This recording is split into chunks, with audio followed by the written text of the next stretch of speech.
ठाणे, रायगड, अहिल्यानगर, नाशिक घाट, पुणे घाट, छत्रपती संभाजीनगर आणि जालना जिल्ह्यांसाठी पावसाचा येलो अलर्ट जारी। नागरिकांनी सतर्क राहून आवश्यक ती खबरदारी घ्यावी, प्रशासनाकडून आवाहन।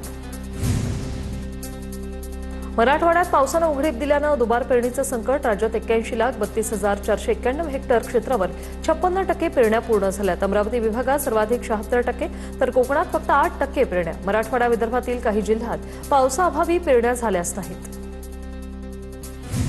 सोलापूरमध्ये शिंदेंच्या शिवसेनेचे माजी लोकसभा संपर्क प्रमुख महेश साठेंवर जीवे मारण्याची धमकी दिल्याप्रकरणी गुन्हा दाखल। मुबीना मुलाणी यांच्या फिर्यादीवरून गुन्ह्याची नोंद। मुबीना मुलाणी या शिंदेंच्या शिवसेनेच्या महिला जिल्हा प्रमुख आहेत।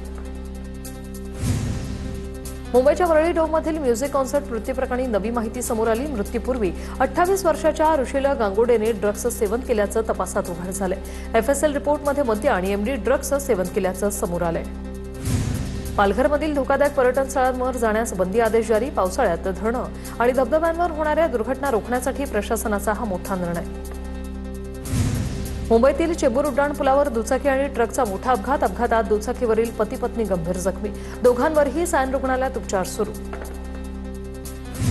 नवी मुंबई विमानतळावरून आंतरराष्ट्रीय विमानांच्या उड्डाणांना सुरुवात। पहाटे 2:30 वाजता नवी मुंबई आंतरराष्ट्रीय विमानतळावरून अबुधाबीसाठी पहिल्या विमानाचं उड्डाण। नवी मुंबई विमानतळावरून आंतरराष्ट्रीय उड्डाणांची प्रतीक्षा अखेर संपली।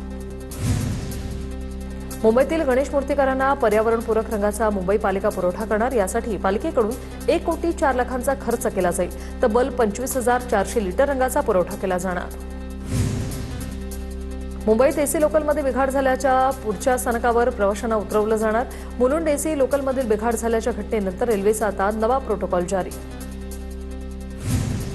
पुण्यातील सहकार नगरमधील मल्हार मार्तंड सोसायटीत गाड्यांची तोडफोड। सोसायटीत शिरून टोळक्याने माजवली दहशत। गाड्यांची तोडफोड करत स्थानिकांना धमकावल्याचा प्रकार। सहकार नगर पोलिसांकडून 18 जणांवर गुन्हा दाखल।